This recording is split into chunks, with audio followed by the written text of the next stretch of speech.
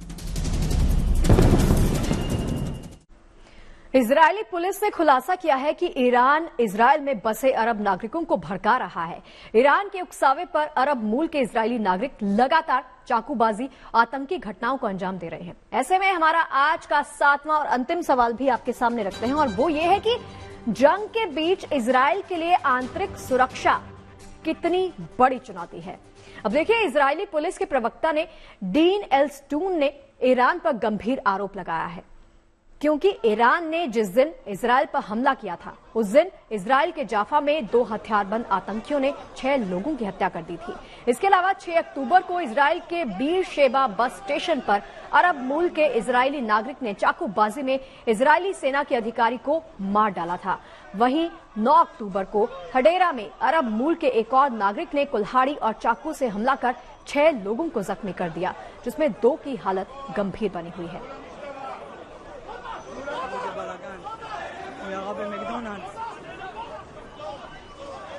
You know, Iran, the head of this octopus of proxy of terror, the axis of evil, they're trying to reach Israelis inside of Israel and trying to manipulate them into committing attacks, into assisting them with information to harm our security. The Israel police is also arresting those people who are involved, whether knowingly or not knowingly. We have an eye on these, and we're doing everything possible, things that the public don't even know, to defend our civilians. और चलिए 7 बजे 7 सवाल में फिलहाल के लिए इतना ही, लेकिन देश और दुनिया की तमाम अच्छी और सच्ची खबरें लगातार जारी हैं। आप देखते रहिए GNT। नमस्कार।